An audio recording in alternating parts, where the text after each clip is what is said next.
June 9, 1982. The Bekaa Valley, Lebanon. 200 hours. The darkness here is absolute. It is a heavy, suffocating blanket that swallows the landscape whole. Down in the valley floor, a column of Syrian armor is on the move.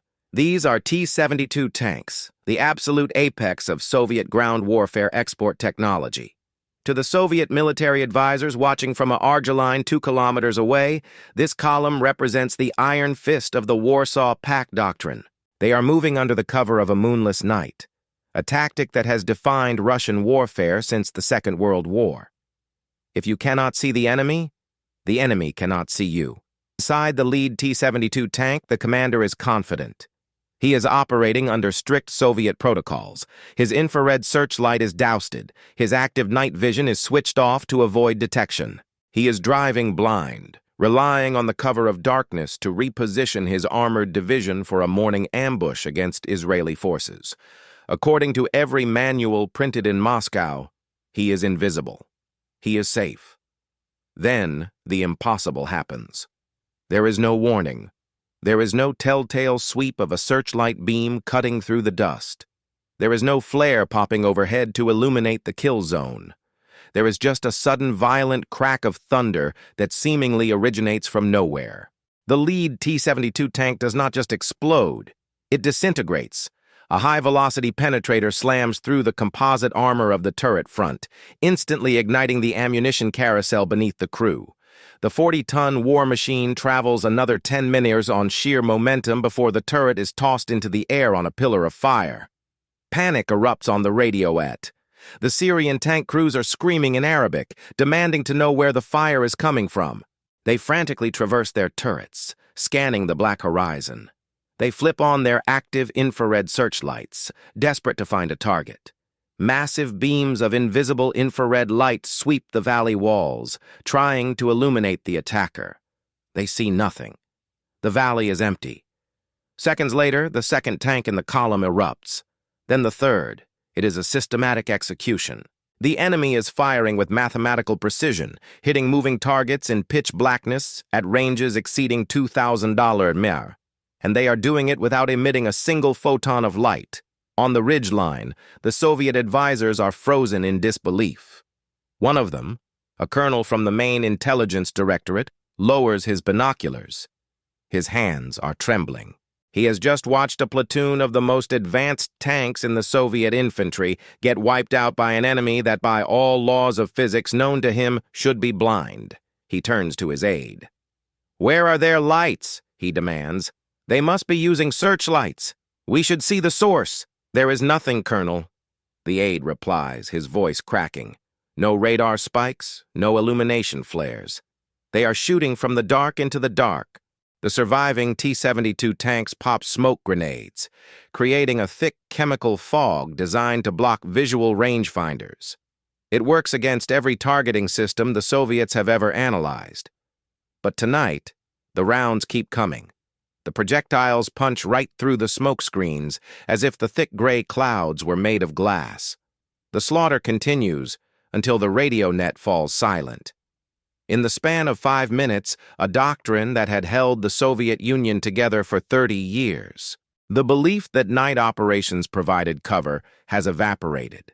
Something is out there. Something that turns the darkness into daylight for itself while leaving its victims blind. This is the Cold War impact. If you want to understand the hidden technologies and strategic blunders that defined the global standoff, make sure you are subscribed to Cold War Impact. We uncover the history that was classified for decades. Back in the valley, the sun begins to rise over the smoking wreckage of the Syrian armored column. The Soviet advisors descend from the ridge to inspect the carnage. This is not just a tactical defeat. It is an intelligence crisis of the highest order. The colonel walks up to the husk of the lead tank. The entry hole is clean, surgical.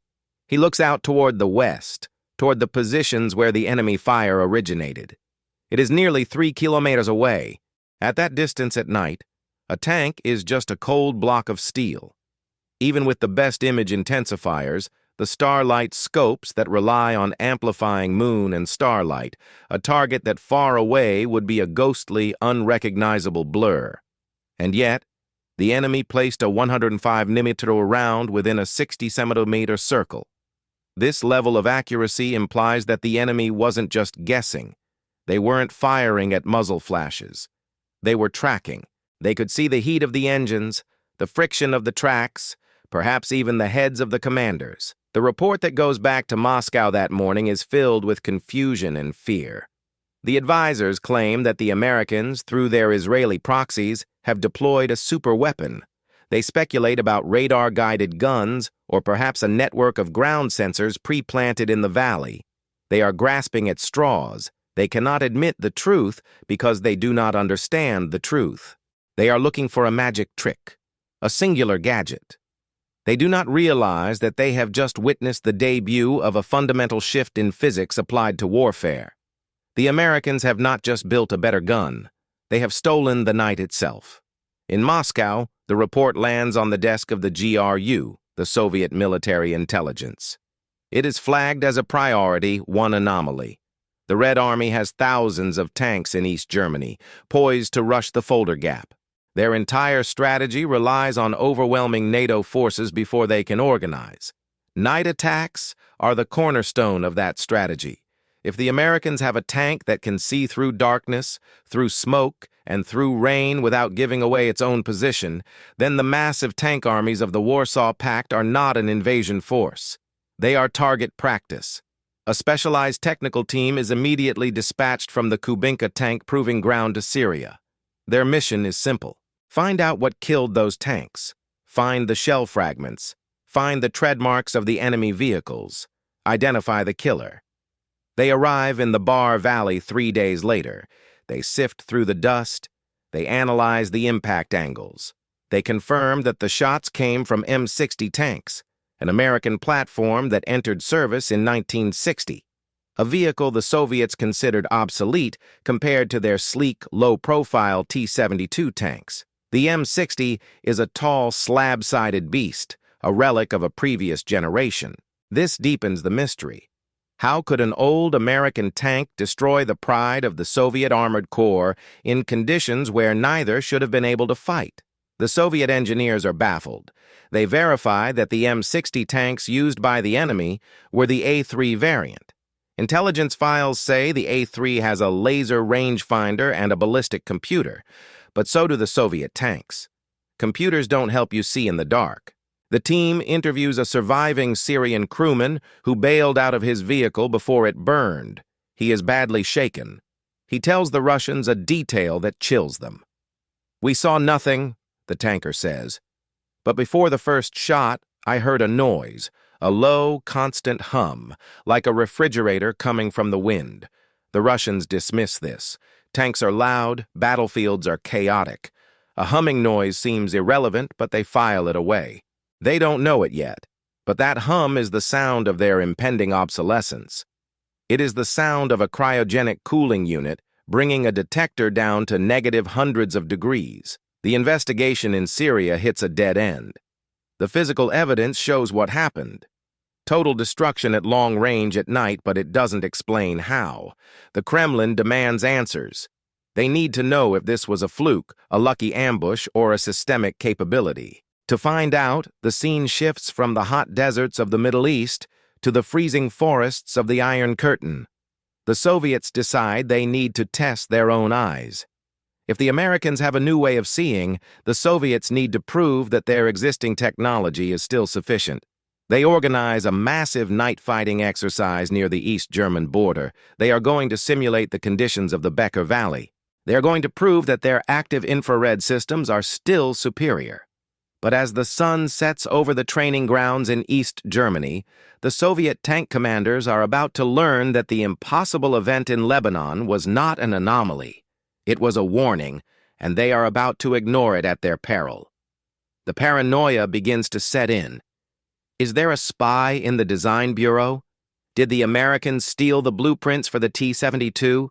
The focus turns internal. They start looking for traitors instead of looking at the electromagnetic spectrum. Winter, 1983. the Fulda Gap, the border between East and West Germany. The tension here is physical. This is the most militarized strip of land on planet Earth.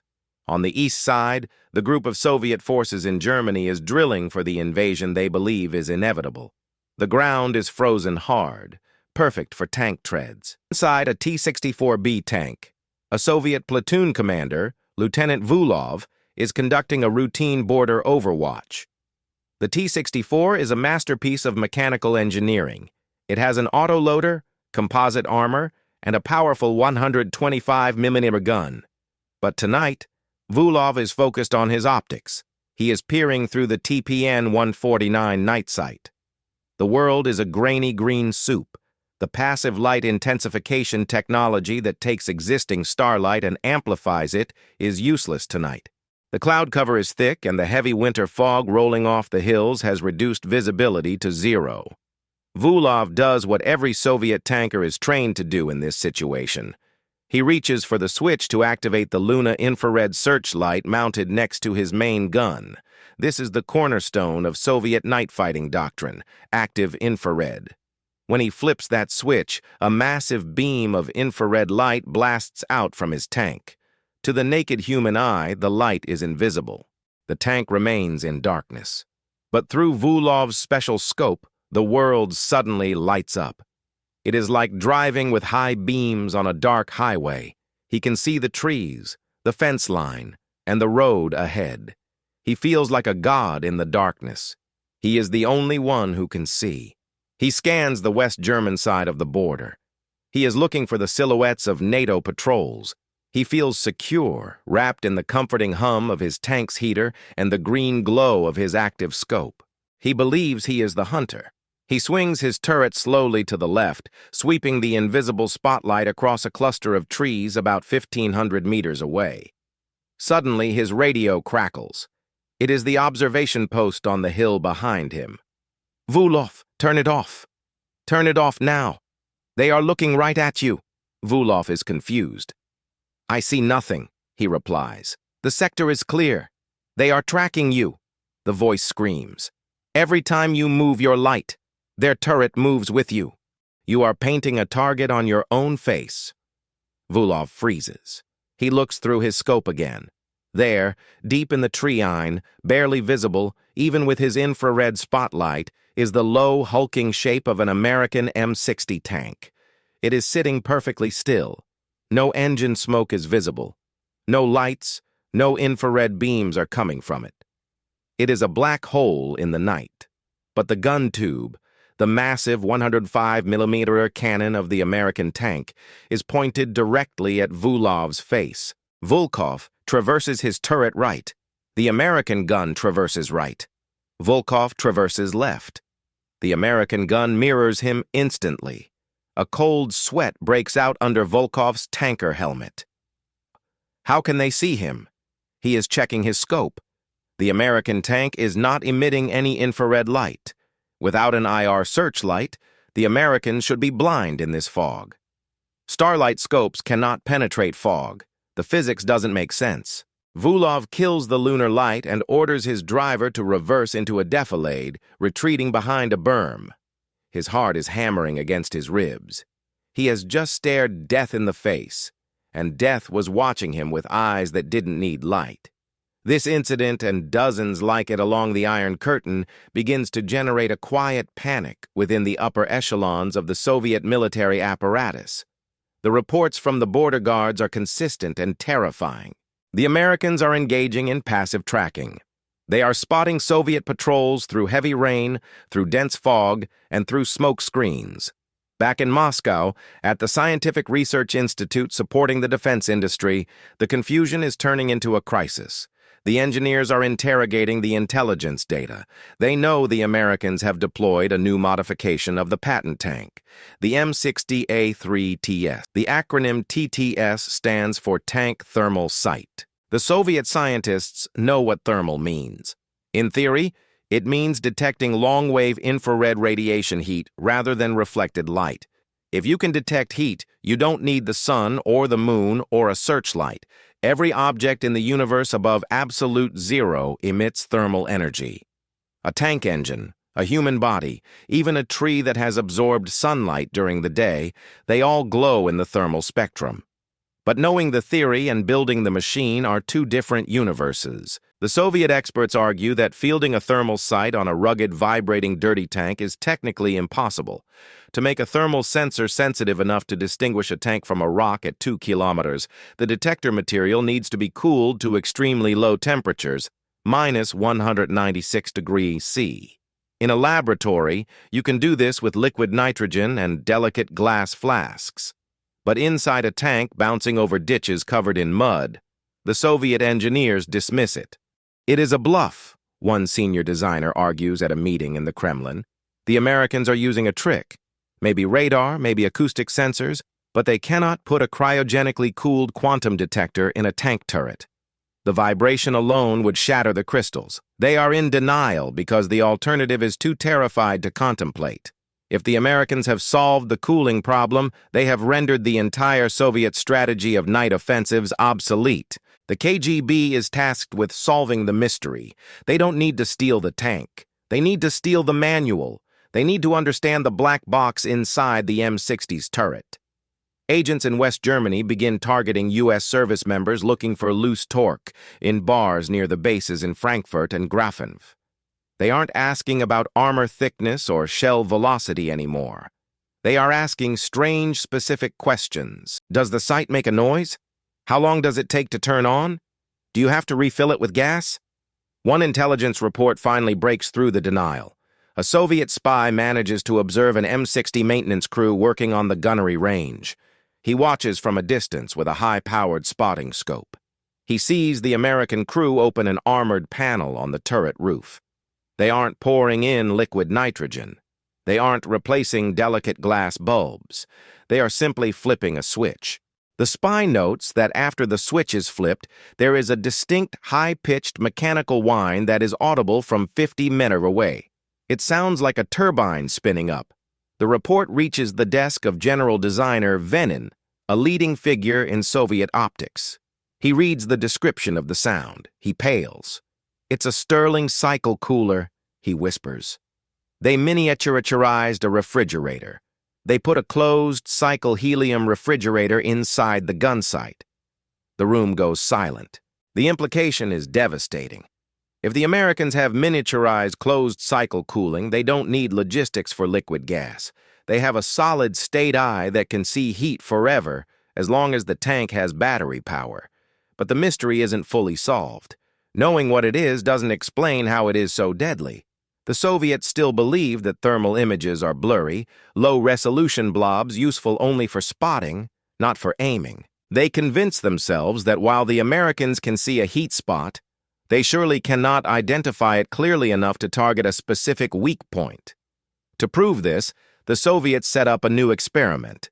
They acquire a commercially available thermal camera from the West, a civilian model used for checking power lines. They look through it.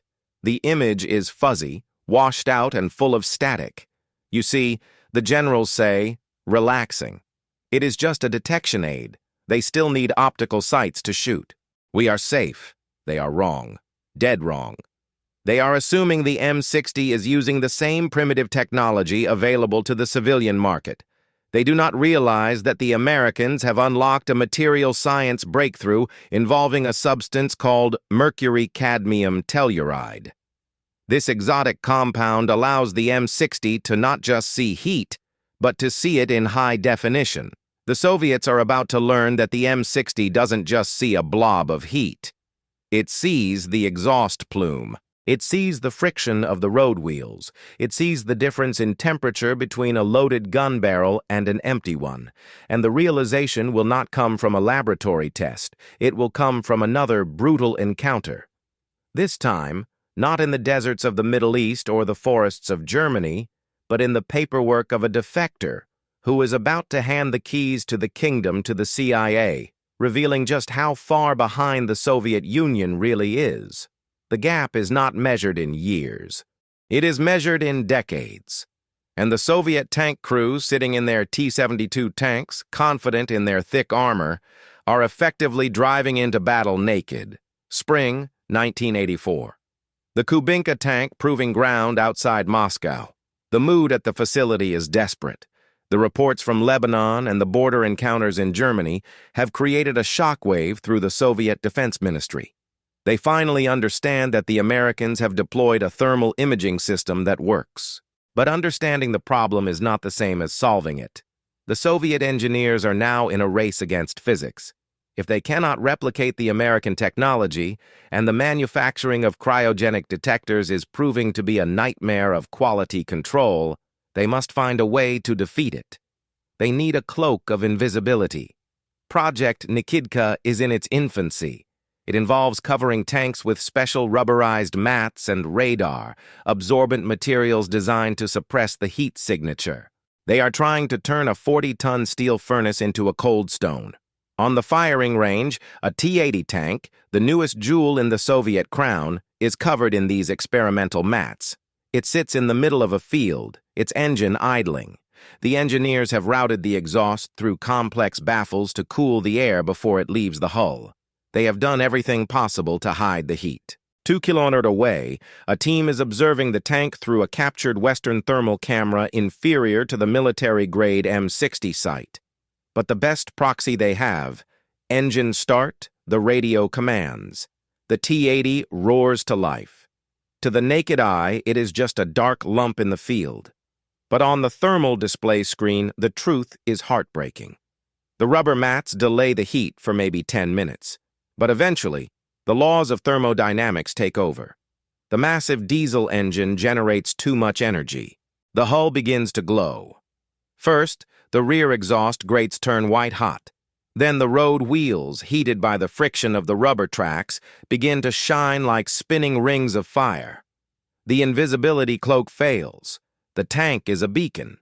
But the real twist, the detail that turns this technical failure into a tactical nightmare, is discovered not on the test range, but in the analysis of the American tactics. Intelligence officers begin analyzing how M60 crews are being trained at Fort Knox. They get their hands on a translated field manual for the A divided by VSSG2, the thermal sight used on the M60A3. What they read stops their hearts. They discover that the American thermal sight has a specific switch: polarity. The American gunner can flip a switch to make heat look or black hot. This seems like a minor user preference setting. It is not. It is a killer.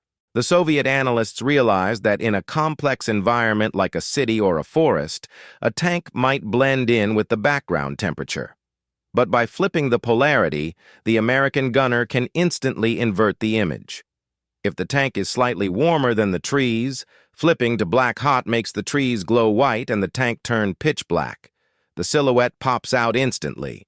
There is no camouflage that works in both polarities simultaneously, but the terror goes deeper. The Soviet doctrine for surviving an ambush is to pop smoke.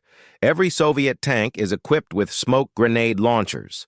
If you are shot at, you trigger the smoke, create a wall of gray fog, and retreat. It is the ultimate defensive reflex.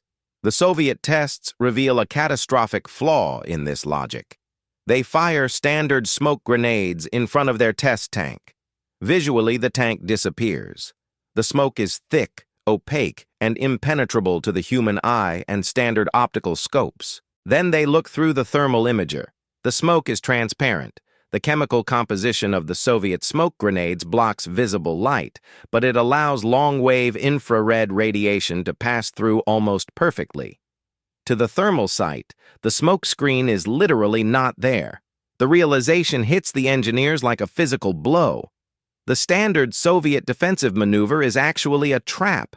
When a Soviet tank commander pops smoke, he is blinding himself. He can no longer see the enemy.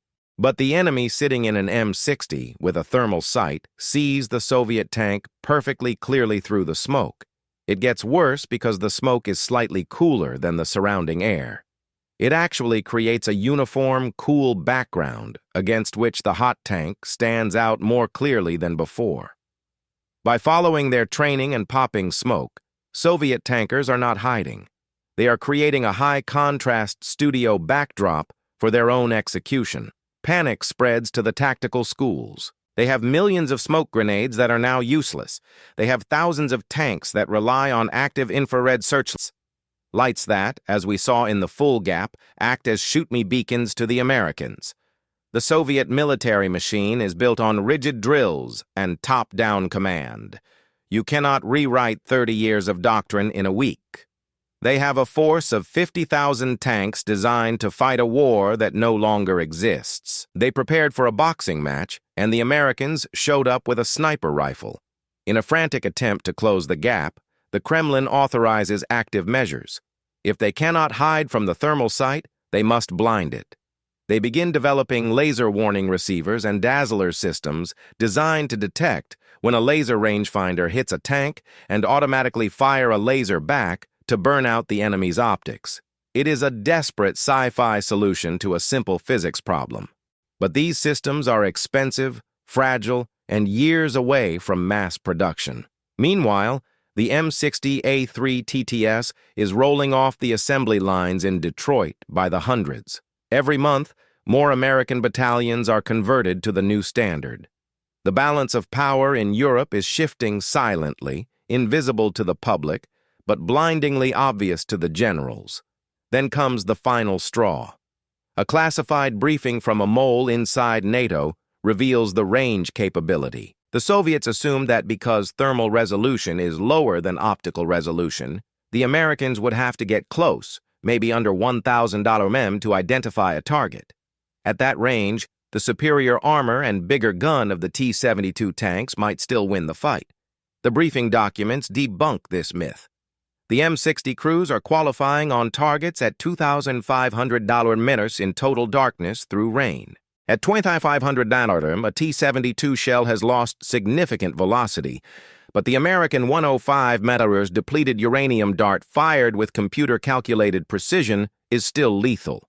The Americans can sit 2.5 kilometers away, invisible in the night, and pick off Soviet tanks before the Soviet crews even know they are in a battle. The Red Steamroller, the strategy of rushing massed armor formations across the plains of Germany, is dead. The M60 tanks would just sit back and eat them alive. The Soviet High Command is left with a chilling conclusion. They don't just have a technology gap, they have a transparency gap. The battlefield has become transparent to the enemy while remaining opaque to them. But the Americans aren't done. The M60 was just the platform for the sensor. Now they are about to combine this God's eye view with a new kind of ammunition that effectively ignores the armor protection the Soviets spent trillions of rubles developing. The mystery of the hum in the Bekaa Valley is solved.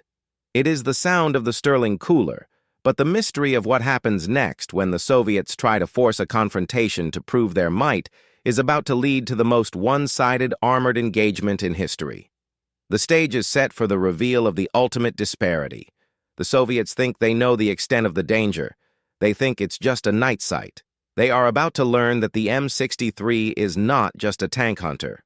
It is a time machine sending their tactics back to the Stone Age. February 25th, 1991. The Bergen oil field, Kuwait.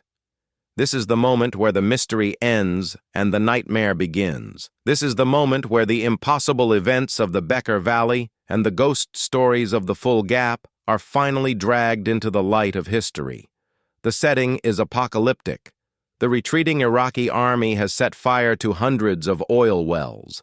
The sky is choked with thick, oily smoke that blocks out the Sunday. At noon, it is as dark as midnight. Visibility is measured in inches. The air is filled with soot and the smell of burning crude. On the ground, an Iraqi armored division is dug in. They are operating T-55, T-62, and the dreaded T-72 tanks. These are the export versions of the Soviet war machine, but they are fighting exactly as they were trained by their Soviet advisors. They are stationary, camouflaged, and waiting in ambush. Their strategy is sound based on the laws of optical warfare. In this impenetrable smoke, nobody can see them. They believe they will hear the enemy coming, wait for the shapes to emerge from the black fog at point-blank range, and then use their heavy cannons to destroy them. They are confident. The smoke is their shield. Rolling toward them through the gloom is the 1st Marine Division of the United States Marine Corps. They are not driving the brand-new Moan Abrams tanks that garnered all the headlines. They are driving M60A3 TTS tanks. To a casual observer, this looks like a suicide run. The M60 is a design from 1959. It is tall, boxy, and has thinner armor than the Soviet T-72 tanks waiting in the dark. In a fair fight, the Soviet tank should win. It has a bigger gun and a lower profile. But this is not a fair fight. This is an execution. Inside the lead M60 tank, the gunner presses his face against the brow pad of the A divided by VSSG-2 thermal sight. He is not looking at the black smoke. He is looking at a green glowing monitor that is displaying the world in a way the human brain was never meant to process. The impossible technology that the Soviets feared, the cryogenically cooled eye, is now fully unleashed. The smoke from the oil fires is hot, but the background desert floor is cool. The Iraqi tanks buried in the sand with their engines idling are burning hot. On the Marine gunner screen, the battlefield is not dark. It is high-contrast art. The burning oil wells are blinding white pillars, but the computer filters them out. What remains are the distinct glowing white shapes of the Soviet-made tanks. They are shining like neon signs in a dark room. The Marine gunner can see the heat rising from their exhaust vents. He can see the warmth of the gun barrels. He can tell which tanks are running and which are cold. Target tank 1200 mm, the gunner says calmly. The Iraqi crews in the T-72 tanks are staring into the blackness. They are straining their eyes. They see nothing.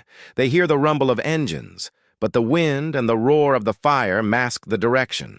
They are blind men standing on a highway. The M60 stops. The laser rangefinder pulses. The ballistics computer calculates the wind, the temperature, the drop. Boom. A 105mm depleted uranium sabot round screams through the smoke. It covers the distance in less than a second. It impacts the turret of a T-72 tank. The Soviet tank explodes, tossing its turret into the air. The other Iraqi tanks panic. They frantically traverse their turrets. They cannot see where the shot came from. They fire blindly into the smoke, hoping to hit something. The Marine M60 tanks do not panic. They simply shift to the next glowing white shape. Target tank 11 Hunamas. Boom. Another T-72 tank burns. This engagement, known as the Battle of the Bergen Field and the subsequent rush to Kuwait City, is the ultimate reveal of the Cold War. It proved that the Soviet Union's entire armored doctrine was worthless. The shock here is not just that the Americans won. It is that an obsolete American tank destroyed the modern Soviet tank without taking a scratch simply because the American tank could see. The Iraqi prisoners captured after the battle were in a state of shock. During interrogations, they asked the Marines, "How did you see us through the smoke? We couldn't even see the ends of our own gun barrels." When the Marines showed them the thermal sight, the Iraqi officers wept. They realized they never stood a chance. But the true reveal, the secret that explains why this technology was such a decisive shock, lies in the physics of the A divided by VSG-2 sight itself. The Soviets had assumed the Americans were using a simple thermal camera. They were wrong. The M60A3 TTS was equipped with a first-generation FLIR forward-looking infrared utilizing a specific exotic material, mercury-cadmium telluride. This is the black box the KGB tried to steal. Inside the sight, a complex system of mirrors scans the battlefield and projects the infrared energy onto a detector array cooled to 77 Kelvin, that is minus 321 degree F. Hum that the Syrian tanker heard in the Bekaa Valley in 1982. That was the Stirling cycle cooler, working to keep those detectors at a temperature where they become superconductive to heat energy. Because the detector is so cold, it is incredibly sensitive to even the tiniest temperature differences. It creates a picture based on thermal contrast. Here is the terrifying detail the Soviets missed. The M60 sight didn't just show a hotspot. It showed the texture of the target. It could see the difference in temperature between the steel hull and the rubber road wheels. It could see the heat of the commander's head sticking out of the hatch. It could see the cooling, heavy machine gun barrel. This meant the American gunners weren't just shooting at blobs. They were aiming for specific weak points. They were sniping the ammunition storage. They were hitting the engine blocks. And the T-72 tanks, their active infrared searchlights, the ones Lieutenant Vulov used in Part 2, were worse than useless. When an Iraqi or Soviet tank turned on its IR searchlight to the thermal sight, it looked like someone lighting a flare in a dark room. It saturated the thermal sensor, creating a massive shoot-here arrow. The shock that hit the Soviet High Command when they analyzed the data from Desert Storm was absolute. They realized that for the last decade of the Cold War, from roughly 1979 to 1989, the balance of power had been a lie. The Soviet generals had believed that in a war in Europe, they could rush the Fulda Gap at night using smoke and numbers to overwhelm NATO. They believed their T-64 and T-80 tanks were superior. The data from the M60A3 proved that if the Soviets had ever tried to invade West Germany, it would have been a massacre. NATO M60 tanks would have sat in the forests, invisible, silent, and cold. They would have watched the Soviet columns approach through the rain and fog.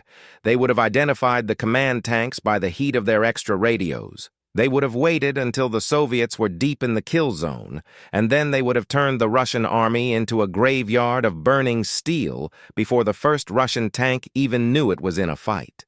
The Soviet Union spent billions of rubles on thicker armor. They spent billions on bigger guns. They built 50,000 tanks. And the Americans defeated them all with a refrigerator and a crystal made of mercury. This realization shattered the confidence of the Russian military industry. It forced a complete redesign of every vehicle they possessed. It is the reason why, to this day, modern Russian tanks are covered in explosive reactive armor and desperate attempts to hide their heat signatures. They are still trying to solve the problem that the M60 posed in 1980. The M60 patent was never the glamorous tank. It didn't have the turbine engine of the Abrams or the composite armor of the Challenger. It was an old warhorse. But because of the TTS upgrade, it became the deadliest sniper of the Cold War. It proved that in modern warfare, it doesn't matter how big your gun is or how thick your armor is. If you cannot see, you are already dead. The M60 didn't just win a battle, it won the night. And by owning the night, it helped win the Cold War without firing a shot in anger in Europe. The Soviet tankers, staring at their grainy green screens, finally understood that they had been staring into the abyss, and the abyss was looking back at them in high definition.